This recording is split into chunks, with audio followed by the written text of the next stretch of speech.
Season 3 off to a great start. It's got some creatures here in Monastery Swiftspear, Soulfire Grandmaster, Seeker of the Way, and Goblin Rabblemaster, and then a lot of spells, some Mardu Charms, some Lightning Strikes, and Wild Slashes. We talked about Wild Slash being a card that's not seeing a ton of play right now, but it's good in this matchup, that's for sure. Yeah, this is a very aggressive take on the strategy, and Jeff is much closer to a 2-color deck that's just touching a little bit of black. The main deck black cards here are Mardu Charm, Murderous Cut, and of course, Crackling Doom. But otherwise, the threat base, all red and white cards. A Seeker of the Way is where Hoogland does start things. You see Chris not play a second land. His first land was a mountain. Is he actually playing Green Red Devotion? Yes, he is. He's on a mulligan to 5. Yep. Jeff will play a copy of Soulfire Grandmaster. There's a Temple of Triumph. Hoogland down to 18 right now. Going to leave that card on top. VanMeter will take a draw step. That's not going to get the job done either.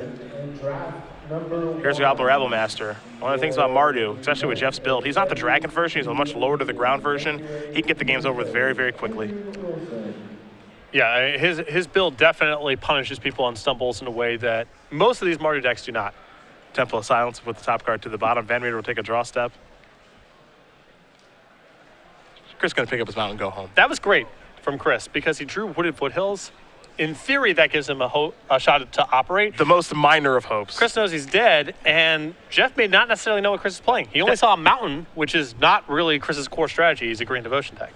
And you know, now it's which green deck is he playing? Is he playing Green Red Dragons, which he's known for playing, or is he playing Green Red Devotion? We know, of course, that he's playing Green Red Devotion. So we'll take a look at the sideboards here as Jeff does win a very, very quick game number 1. You'll find that Chris does have 2 copies of Hoogland the Spirit Dragon, Anissa World Waker, a Den Protector, 2 Plummets, 2 Arbor Colossus, 2 Hornet Nest, 3 Annihilation Disciple, and then 2 copies of Barrage Boulders. I think the Planeswalkers are pretty well suited for most matchups against Mardu.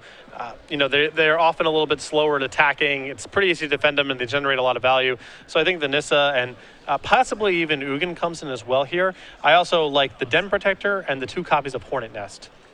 For Jeff's side of things, what's he working with? Is he actually land on the sideboard? Jeff gets real fancy in the sideboard here. A Temple of Silence, a Read the Bones, 3 Elspeth, 2 End Hostilities, 4 Thoughtseize, 2 Anger of the Gods, 2 Glare of Heresies. He's doing a full swap. Sure. And I think that Jeff's strategy is essentially he's either presenting close to the same 60 in game 2, or he's completely converting his deck. This seems like a great matchup to be converting, assuming that he knows that Chris is on a Green Devotion deck, because his ground pound strategy is not very good here. Chris invalidates the ground very quickly, and Jeff's threats are just too anemic. But swapping into End Hostilities, Elspeth, Anger of the Gods, Thoughtseize, assuming Jeff knows what he's up against, I think that conversion's excellent here. You're probably going to see him dump things like Monastery Swiftspear and Seeker of the Way, maybe some of his low-impact removal, and just become a Mardu control deck. Very interesting stuff here for Jeff with the full swap. See, Chris sees this coming. I love the swap in this matchup. Okay. I think that what you saw in game 1 was an aberration, and of course, Chris didn't cast a spell. You can win however you want at that point. But I think if Chris has a functioning 7-card hand, Jeff's plan of attacking on the ground is really hard to execute, but swapping into a deck full of sweepers and Elspeth and spot removal, that's a great recipe for this matchup. These players getting ready here for game number 2. We will talk about the Spring Creature Collection here with Star City Games. We've got sleeves, we've got playmats, we've got dice bags of some of our favorite game night creatures. Of course, the bunny, the bee, the kitty cat, and the Delver of Squeakerits. It just rolls off the tongue now. It's simple, it's easy to do. We've gotten used to it. Yep, we have the parody collection and the 3 from the previous season. This is all available on card sleeves, playmats, and dice bags. You can head over to starcitygames.com/creature collection, order your items today, or head over to our dealer booth at any of our opens or any Grand Prix that we're vending at. We get ready here again for game number 2 between Jeff and Chris VanMeter. Good to see Jeff back. I haven't seen him that much this year. We saw him quite a bit last year, but, you know, given that he lives in the Illinois area, not much of a surprise to see him here. Well, you know, the last couple of years he's been grinding, and this year he's attended much fewer events, as you mentioned, but he's made them count. He was in the top 8 of our first Modern Open in Baltimore. He won the standard IQ in Columbus a couple weeks ago, and those IQs are a lot tougher, the ones that are attached to invitationals, because you have a lot of people who maybe even made a deep run in the invitational and are still competing in that event. So a win there, and of course the top 8 in Baltimore, which was a huge Open Series event. Jeff's had some good performances this year. He hasn't played as many events, but he's making them count. 9 Open Series top 8s, an invitational top 8 in New Jersey during season 3 of 2014 for the 24-year-old from Bloomington, Illinois. Stay-at-home dad with 2 awesome sons, and apparently they're going to be future Magic players. That's always a good idea. I saw him was carrying around one of the youngsters here a little earlier today. He has a master's degree in mathematics, so he's certainly a numbers guy, and manages several open source coding projects with a focus in Linux. So He's a busy guy when he's not playing Magic. You got 2 kids and full-time job. I mean, that's a lot. I can't even handle myself, Right. let alone 2 kids. So it's always good to see him out here playing Magic. He's always doing things his way, too. This Mardu aggro deck, we're used to seeing, as far as Mardu is concerned, dragons in Standard, but he's a little lower to the ground with the Swiss Spears in the deck. Yeah, this is a very aggressive take on the deck. And that sort of polarization is what makes the post-board strategy so potent here. His opponent's going to be bringing in cards like Wild Slash and Anger of the Gods and things like that, and Drown in Sorrow, based on what you see in Game 1 of his deck, and there may be nothing for those cards to kill Games 2 and 3, depending on how he sideboards. VanMeter going to lay out his 7. He'll be on the play here with his Green-Red Devotion deck. Will he keep or will he mulligan? That's a pretty fast mulligan there for Chris. Does not like what he saw. We'll see if Jeff is able to find an opening hand that he likes. Not a great start coming off your 2 buys. Not in love with it. Not in love with it. That's for sure. Though Chris has had a very good string of performances lately in the Open Series events. Yep. And, of course, second place at the Invitational a couple weeks ago, losing to Ali Antrazi in the finals. Chris doesn't have much to complain about. Good performance at Grand Prix Charlotte, too, with Amulet Bloom. I believe 11-4 was his final record. Yeah, I think a money finish. Yeah, so nothing to be unhappy about for him. Of course, his Invitational top 8, 17 Open Series top 8s as well, with 4 wins. One earlier this year in Syracuse with Green Red Dragons. Former college football player, top-rated chess player, and successful Kickstarter campaigns as well for CVM. So I wasn't sure if he was going to come this weekend, but him and the boss made the trip up from Roanoke, Virginia to get their Magic on, which I can certainly appreciate. Man of many talents. Indeed. Football, Indeed. chess, product development, Magic, beards. Yeah, you beat me to the beards. Maybe his best is the beard. He'll start with a Temple. Top card going to go to the bottom. We're underway here in game number 2. Hoogland with just a Caves of Koilos and a passing of the turn. And Chris still having managed. Just a great start to his tournament. Yeah. Soulfire Grandmaster. 1 land in play. I believe I see Dragon Lord Tarka. It's pretty good. Combo deck. There's a Wooded Foothills off the top. That's useful. At least it's a second land. It's so tough when you play against Mardu because you just have to imagine there's a sea of removal for your small mana creatures. Yeah, really for Chris, it's got to be Caryatid here. I think he'll feel safest with that. He's got a Rattleclaw Mystic. I'd be surprised if that makes it through the turn. And it's not going to. Lightning Strike, which has lifelink thanks to the Grandmaster. Jeff will come in with the Grandmaster as well. But he does not have a 3rd land to play, as VanMeter will take a draw step. That, of course, means that Jeff's hand is all spells. Yeah, but Chris has at least got a shot here. You know, you're happy to see no land number 3 over there, especially with Chris now drawing a 3rd land of his own. Chris going to play a Courser of Crewfix. Take a look at that top card. It's a forest. Pass the turn back. Someone's found some lands now, as Jeff will take a draw step. Looks like a copy of Wild Slash is what he's found. It'll be a Thoughtseize here from Hoogland. He'll have to take 3 to cast it. 1 from the Caves, 2, of course, from Thoughtseize itself. You see Chris's hand, 2 Dragon Lord of Tarka, a Courser of Crewfix, and a Rattleclaw Mystic with a forest on top of his deck. This is tough news. You can't cut off the top end. Taking the Courser probably does very little here. And I suppose the card's likely to be Rattleclaw Mystic, which is not what you're hoping to take with a Thoughtseize here. No, not at all.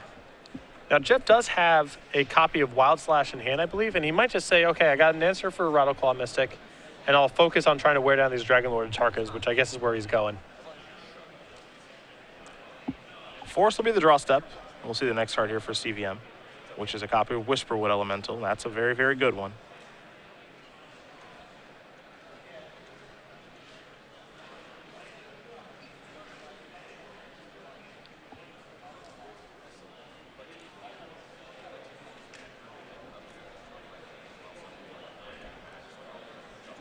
Chris wants to do next this turn. He could play Rattleclaw Mystic as a morph. He could just play Courser. He's going to start by attacking with Courser. He could play Courser and then another land. I kind of like this play the best. I do too. Gain 2 life here. I think that when you're playing against Mardu, you just have to assume that your small creatures aren't long for this world, and especially giving Jeff an opportunity there to use Wild Slash to good effect if it's in his hand is just too costly on Chris's side. Seeker of the Way and a passing of the turn there from Jeff. Whispered Elemental is the draw. Is it a land on top for Chris? It's another copy of Whispered Elemental. Jeff able to dodge that bullet, because if Whisperwood comes down that turn, this game's probably over. Yep. But I like Chris making an effort there to make sure he got into the next turn with a Courser Crewfix in play. Likewise. The second one does not look very good, but I think it's a much better play than Rattleclaw Mystic.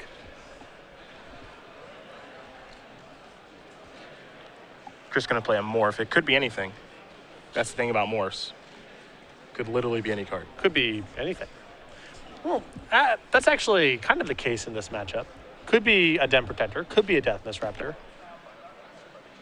More often than not, actually, it really can be anything. But in this case, we all know it's a Rattleclaw Mystic. That's part of the reason Jeff is wild slashing is because he can't let Chris have that burst in mana. You and I know, and the viewers at home know, but Jeff doesn't necessarily know.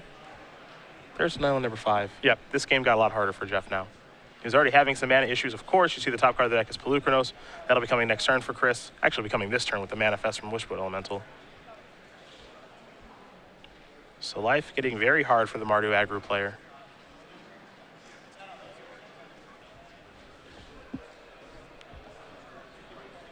So Chris wants to move forward on this turn. I think what he's just weighing in his decision right now is attacking worth it at this point. Well, a concern that he's got to have here is Murderous Cut. This is true. It's black open, 4 cards in the graveyard. And Chris, with Jeff stalled on lands, it's really dangerous to give Jeff any efficient turns mana-wise. So if you're wondering why is Chris thinking about this, it's because it's pretty bad here if he gets hit with Murderous Cut. But he has nothing else to do with his turn, so he's going to do that anyway. But there was some thinking to be done there on Chris's side. And there is a copy of Murderous Cut in Jeff's deck, too. He does have one of those. Jeff has finally found land number 3 there in Swamp. Crackling Doom in hand. That can actually take care of the Whisper Elemental, but how efficient is that at this point? We're going to find out. It does trigger Prowess on the Seeker of the Way. And a little bit of life gain action now from the Soulfire Grandmaster. There's still no attacks to be made, and with Chris's hand as powerful as it is, if Jeff is basically spending his entire turns responding to whatever Chris did the previous turn, Jeff is not going to be able to keep up in this game playing that way. Not to say he has another line of play, just it's going to get away from him pretty fast. And that's part of the reason why this kind of gameplay is not going to work. Now, Chris has a Dragon Lord Tarka on top of his deck. He also has one in his hand, of course. We saw it a little bit earlier, as did Jeff. But if we play a game like this, the inevitability falls on Chris's side. Oh, for sure. I mean, the best case scenario is Jeff is answering to creatures that generated value on the way in on his own turn and not attacking. That's a great spot for Chris to be in. And we can't forget Chris's Manifest is a copy of Pelucranos World Eater. It is face up with the Manifest on it because Courser of Krufix was on the battlefield. So Jeff knows exactly what that Manifest is and knows that I can't block it right now. That would be a bad idea. Here comes another Whispered Elemental. He'll get a Manifest trigger. It's a Dragon Lord Tarka. We'll see what the top card is here for Chris. It's another copy of Whispered Elemental. This is where the Devotion deck is real tough. Yeah, Chris is not even doing anything crazy with his mana. He's just making his land drops and casting cards that require a lot of mana and effort for Jeff to answer. Jeff has found land number 4, but it might be a little too late now. Yeah.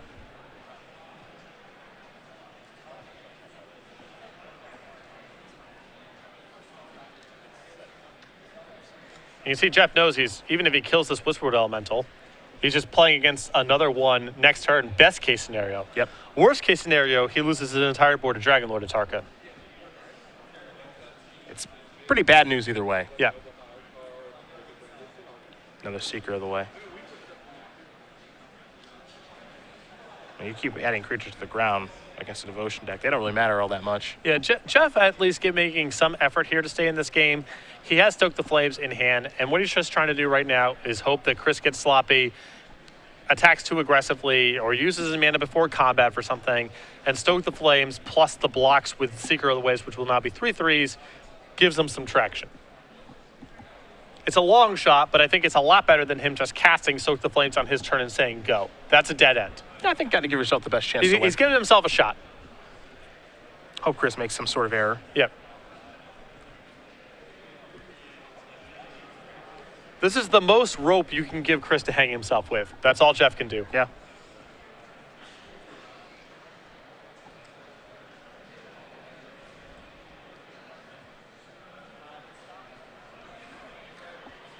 Chris is going to take his time here and analyze the board. Also, keep in mind, Jeff has sided in 2 copies of End Hostilities. Don't know if it's in his hand. But if he can answer these Whisperwood Elementals, End Hostilities gets him right back in the game. Yeah, this is true. There's 5 mana. Looks like another Whisperwood. it's going to resolve.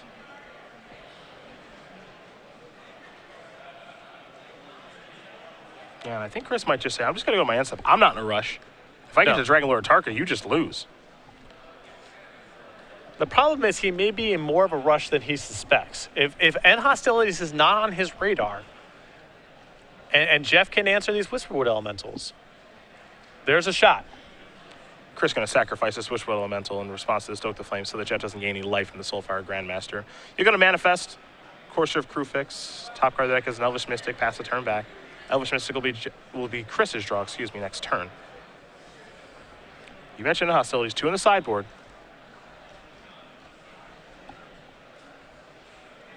Now, it would have to be untapped white mana, and there's not a lot of that in the deck. There's 3 copies of Caves of Koilos, 4 copies of Battlefield Forge. The rest of it's temples and nomad outposts and Bloodstained Mires that can't fight white mana, but it is not inconceivable for Jet to come back from even this bad of a board state. Jeff going to play a Goblin Rabblemaster and get in with the token. Chris predictably blocks. Take a look at his top card. It's a Forest. 2 triggers from a Courser. He's going to go up to 23. And we might have a Dragon Lord Tarka from hand, as there's an Ugin on top of the deck, and Jeff is done playing. Yeah. No more of this. I was curious to see if Chris was just going to unmorph the Manifest Dragon Lord Tarka or actually cast one, which route he might be interested in going. We're not going to find out, of course, due to the concession, but I think that would have been interesting to see. I think at that spot it's just an unmorphing. You just want to reduce Jeff as low as possible, and Chris will probably give some consideration to the possibility of a sweeper. It feels like casting Dragon Lord Tarka there is the play that most likely results in a loss, even if the odds are very, very small. So we don't get to know. If I'm in Chris's spot there, I'm just unmorphing and attacking for a bunch and daring Jeff to produce a sweeper next turn. And then if he does, you've got Dragon Lord Tarka as backup. And an Ugin on top of your deck. Yeah. Things that you're still fine. These players are going to be ready here for game number 3. Both of them with some mana issues, so hopefully we can clean that up and get a pretty healthy game number 3 between these 2 great players. Number 7 and number 9 on our Season 3 leaderboard. We'll very quickly talk about another great player who had a great weekend in Charlotte. 9th place was Patrick Chapin with his Grixis Control deck. I'm wondering how he came to the build of that deck. I think these books might help you. Well, there were so many elements of Chapin's deck that were so philosophically sound and driven by good Magic theory. And you can find out more about that in Next Level Deck Building, his great book about building decks.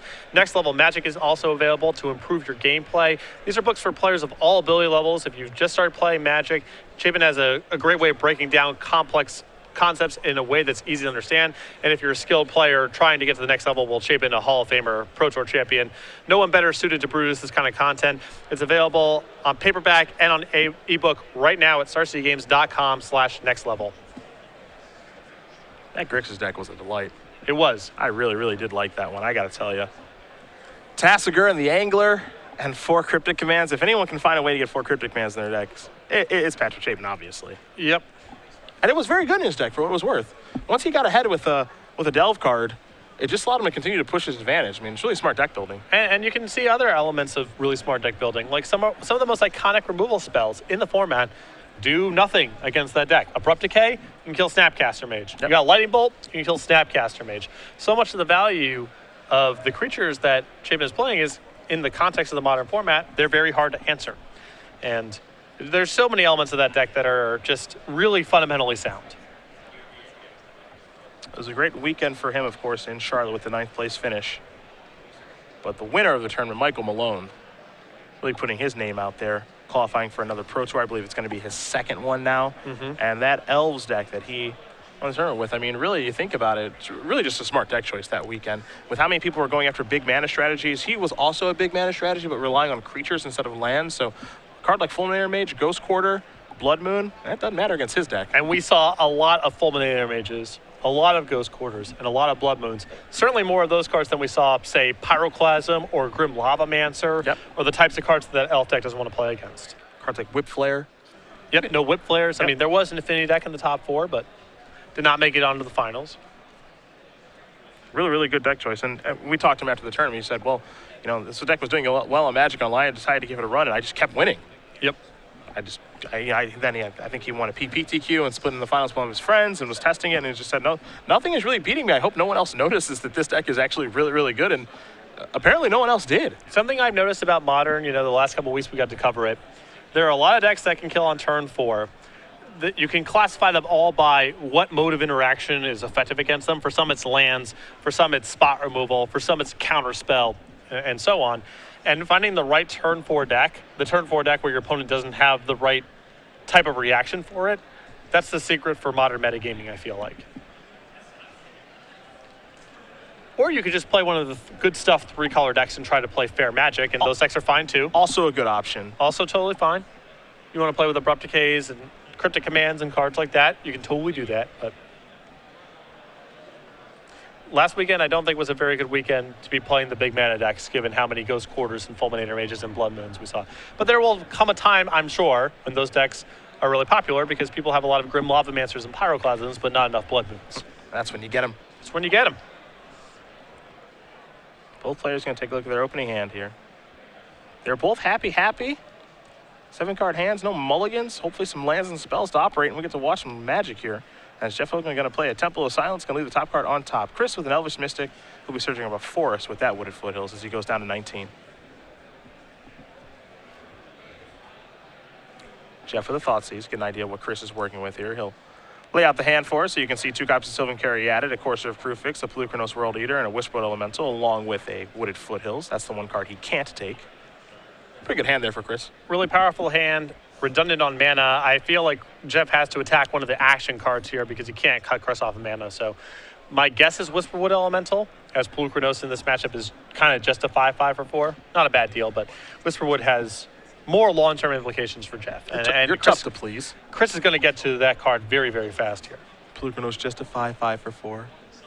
It's a card that Jeff's deck can answer without too much trouble, especially with his post-board setup here. Also, keep in mind, this would be a really good spot. This kind of hand that Chris has, something like Anger of the Gods, could be really good. And if he has Anger of the Gods, you might see him go for something like Courser Crufix instead. Jeff looking at least a copy of Mardu Charm in hand.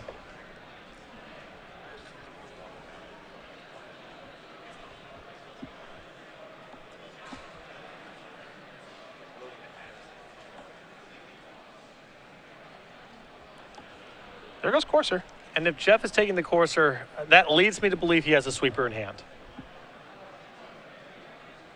Yeah, after sideboard again, he does have copies of and Hostilities and Anger of the Gods. There's a Temple.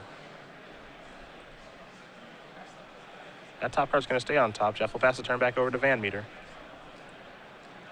VanMeter will take a draw step.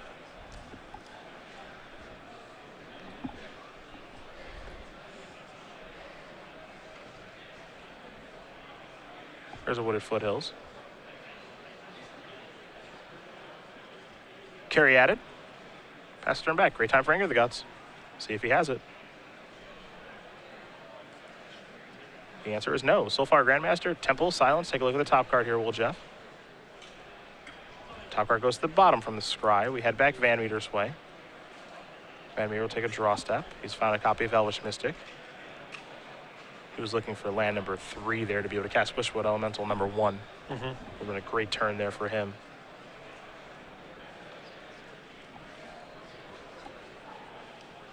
$24 lands in VanMeter's main deck this weekend. Well, this is not where you want to be if you're in Chris's position here. Your hand is vulnerable to just a bunch of individual spot removal spells, and because your mana right now is hubbed so much on these creatures, you're very vulnerable to a sweeper as well. Chris's hand does not afford him a lot of play because he's vulnerable to individual removal spells and sweepers. Oh, there's a Mystic. Here's a Caryatid. All I can do is just pass the turn back. I mean, if Jeff's got Anger here, I think we would have seen it last turn if he had it, but He picked up a copy of Thoughtseize. That's what he's going to be casting. You see the creatures there. Whisper Elemental and 2 copies of Pelucranos.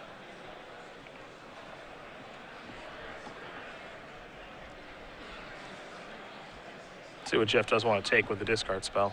Can't really poke a hole in this one. well, you can take Whisperwood and leave Chris with 2 legendary creatures and a lot of mana. Yeah.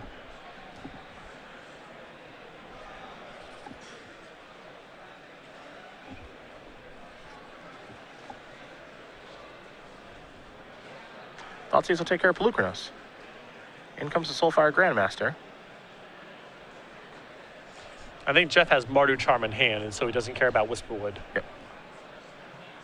There's a mountain, pass that turn back.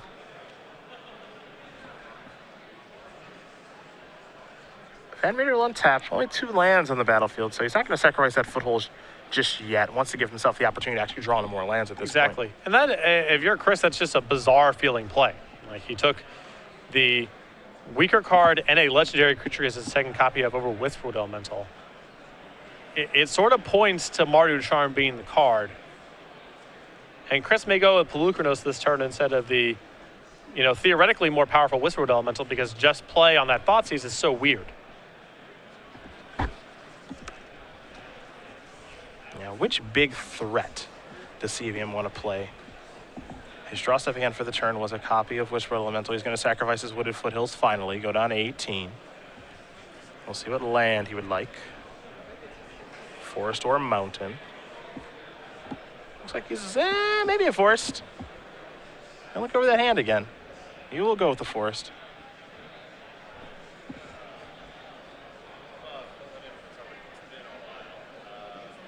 Again, 2 Whisperwood Elementals and a Polukranos in hand for Chris.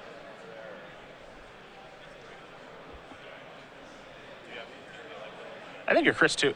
In this instance, whatever large threat you're playing this turn, you almost feel like it's a lot to die. I don't know. It just feels that way. I don't know if you feel that way about Polukranos. I think Chris has sniffed out that Mardu Charm's got to be the card, because that Thoughtseize makes no sense otherwise. He's already picking it up, assuming it's going to die. Yeah, I think he was assuming that it was going to be Murderous Cut. Okay. And that's another reason to play Polukranos. You care less about that card, Sure. But Chris did a very good job of sniffing out that there's just something so weird about that Thoughtseize last turn that Jeff's hand has to have some pretty specific cards in it. Jeff with a scry here from Temple of Silence.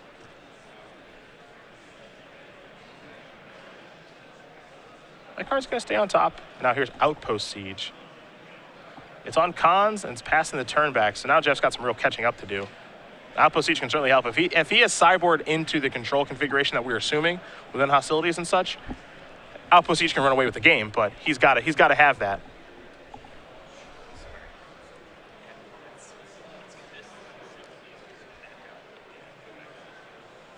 And this is such a juicy spot if you're Chris to just say, all right, Polukranos for 2. It's hard to give up on that play. It's hard to pass that up. Get Soulfire Grandmaster off the table. But if you do that and then just follow up as end hostilities, you might just lose the game. Yeah. And just spending a turn casting Outpost Siege, that Thoughtseize, these are all plays that sort of represent a lot of strength. If he feels he can take the time off to do stuff like that. It's really hard with the shields down to pass up on Whisper Elemental, and that's why I think we're going to see Chris actually do this here. Yeah, I mean, this is the protection he needs from a sweeper right here. There is Whisper Elemental. You'll get a trigger, a manifest, of course. Pass the turn back. So now Jeff's Outpost Siege got some real work to do. Crackling Doom is the reveal. We can't forget, too, Jeff has 3 copies of Elspeth in his sideboard, too. So he's got some real big mana plays to move towards. He's going to start by casting Crackling Doom. And that helps take care of Polukranos. Chris will have to take 2 as well.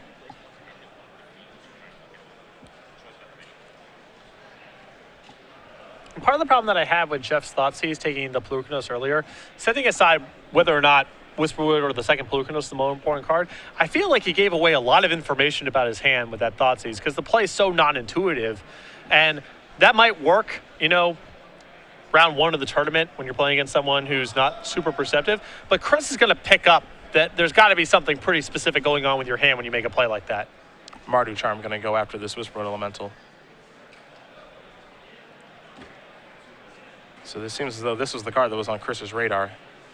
He'll sacrifice that so that Soulfire Grandmaster doesn't gain any life, which is very smart. 4 damage to target creature, of course, the mode selected from the Mardu Charm. VanMeter will take a draw step. Hoogland the Spirit Dragon. Mana check comes up a little short.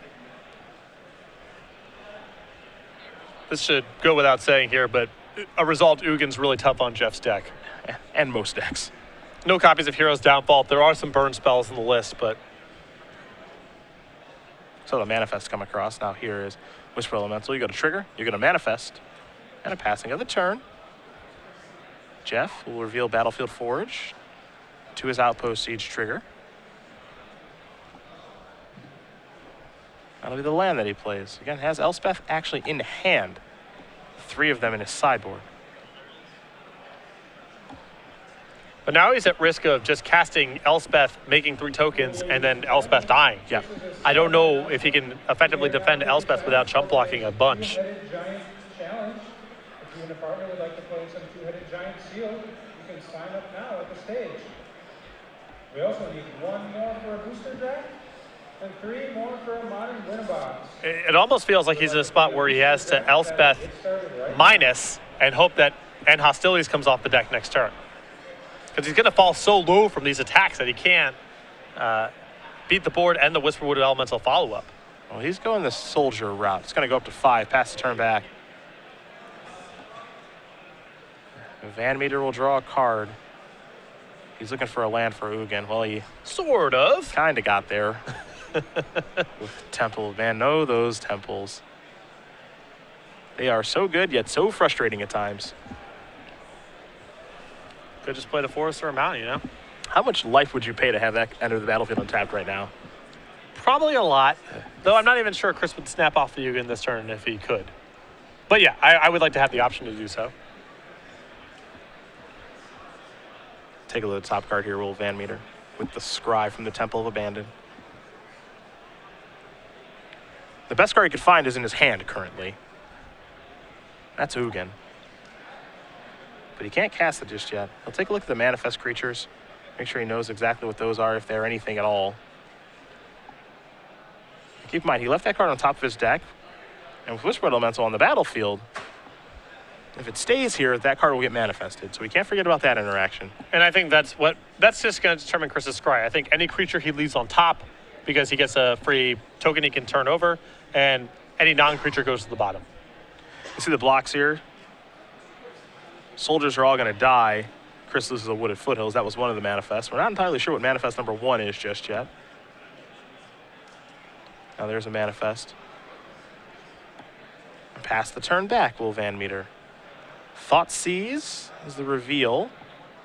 It looks like a Seeker of the Way was the draw. Pretty good timing for Thoughtseize. Yeah. If Jeff believes that Chris has something in his hand. Yeah.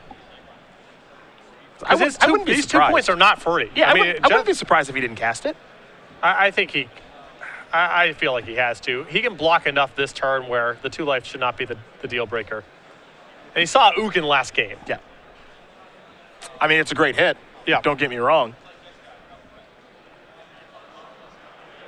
But I think he could certainly craft a narrative in his own mind that card is a land or an Elvish Mystic or something that doesn't matter. Yeah, no, You know? for sure. I mean, there's no lock that card is significant, but there's a reasonable chance it's Hoogland, and then you're dead if you don't Thoughtseize. It was very significant. Looks like the Elspeth is ticking down now. Chris is going to sacrifice the Whisperwood Elemental in response. 2 copies of Seeker of the Way here from Jeff. And Outpost Siege is starting to catch Jeff up in this game. Yeah. Because Chris needs a payoff. Especially paired with Elspeth. That gives Jeff a good source of card advantage and a way to attack the ground. Chris can take a look at the manifest. Because think about it. 2 Pelucranos, done. Hoogland, done. 2 Whisperwood Elementals, done. Now Chris needs, maybe his other Hoogland, or another copy of Pelucranos, Dragonlord Atarka, something. Now he's got draw steps, but Jeff is drawing 2 cards to turn to Chris's 1. Here come the attackers. They're your blockers. Shrug the shoulders, lose some stuff. Elspeth's going to go down to 1. The manifests, they were nothing. They were just lands. Chris's play is a Hornet Nest, which is not very good right now. No, not with Jeff turning this into a game about card advantage. Thoughtseize number 4 there from Jeff found. That's getting exiled. He's not using that one. Up goes Elspeth. The only thing we don't really know right now is what Jeff drew for the turn. And as he is tapping mana right now, it appears that it is something good. Looks like he's activating the Soulfire Grandmaster, and now going to kill an Elvish Mystic. Gets to rebuy there. Gets to gain a little bit of life, too. And now Chris is beneath the amount of mana required for Dragon Lord Atarka, which is a big deal. Yep. Because Dragon Lord could still catch Chris up. Oh, in a big as way. bad as the spot is. There's Nykthos, pass the turn back. Nomad Outpost. That's the reveal of Outpost Siege. And Jeff picked up, looks like, a Caves of Koilos for the turn, so he does have Wild Slash in hand. Now 3 more soldier tokens.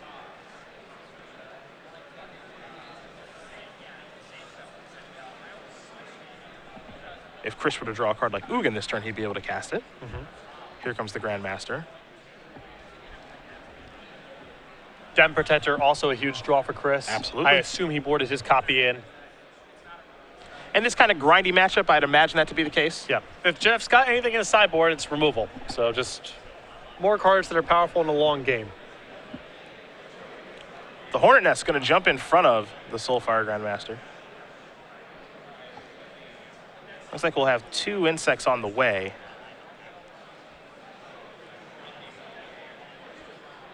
Though keep in mind, if Chris were to draw a copy of Hoogland now, he wouldn't actually be able to cast it because he's 1 devotion short.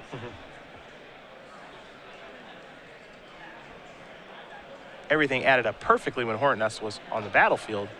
That's no longer the case. Only access to 7 mana now. Devotion to green is 2.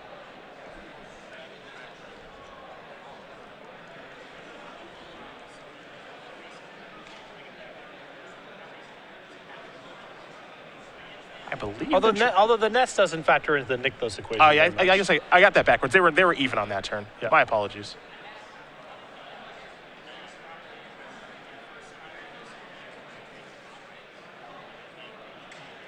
We're gonna get a Wild Slash yet again here.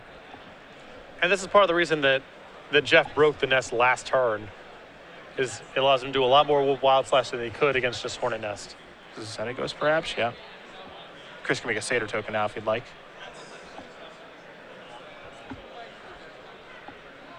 This tournament so far has been kind of a Soulfire Grandmaster Invitational. Saw it from the boss. Now we're seeing it from Jeff, and it's looked good so far this weekend. It's been great. There's a Temple.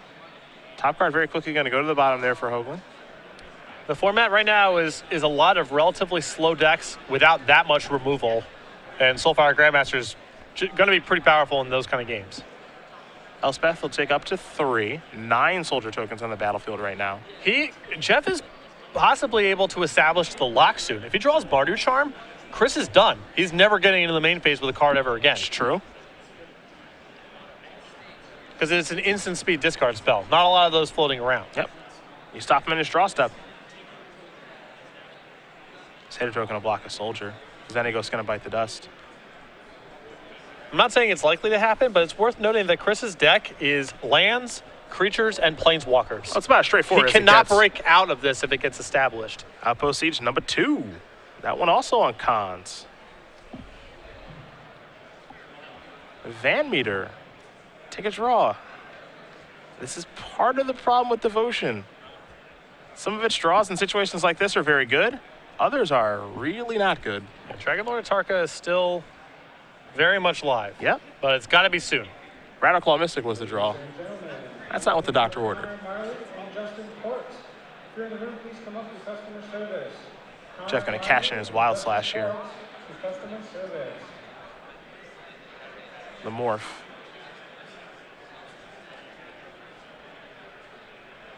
And now Chris will pass.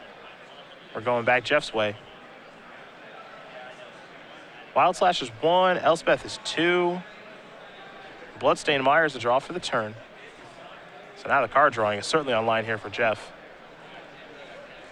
We'll start by sacrificing a Bloodstained Mire. We haven't seen Outpost Siege a ton recently in Standard, simply because of Dromoka's command, but we can't forget this card was very, very powerful in that Standard format with Fate Reforged. It's another card that's just caught a lot of splash damage as a result of Dromoka's command being indexed. But if you're able to slow the game down and your opponent can't kill it, it's a way to win the game on its own.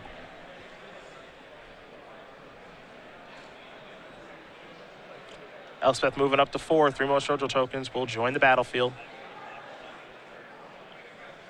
The attacks are rather safe here for Jeff. Carryout is going to block 2 of those things. It's got to be Dragon Lord Atarka probably right now. And Jeff is going to redeploy Elspeth, a play that I like. Get 3 more soldiers out there. And now it's even unclear if Dragon Lord Tarka can actually get Chris out of the situation. And we know he can't cast Hoogland. Well, I think that actually was a copy of Dragon Lord Tarka. Yeah, I think it's still too little too late. I mean, think two so, turns too. ago, this would have been enough potentially. Especially with Jeff drawing all these cards, too. Yeah, there's Dragon Lord Tarka. Yep. And it's not going to be enough to get the job done. Jeff Hoogland's going to win this match over Chris of VanMeter, 2-1. Mardu Aggro will take care of Green-Red Devotion. And Jeff's tournament's off to a beautiful start. Of course, he did win our Standard Premier IQ at our Season 2 Invitational, and he's looking to win this one, too. And I think that Jeff will get a lot of value over the course of the tournament of just being able to swap decks. You know, that's an element that's hard to execute in standard decks. We see light conversions from time to time, but his deck goes from a beatdown deck to a control deck in between games 1 and then 2 and 3 if he wants it. And it's very hard to sideboard against those decks. He's going to get a lot of value over the course of the tournament with people just siding in the wrong cards, having wild slashes when the fight's really over cards like Elspeth. And it's rare to have access to that kind of conversion, but Mardu is pretty deep between beatdown cards and control cards, and it facilitates that kind of swap. And we can see Swift Spear beatdowns game 1 and then Elspeth control game 2 from Jeff's deck. That is certainly possible. Yep. And that's where he gets a huge advantage. You mentioned it too. You know,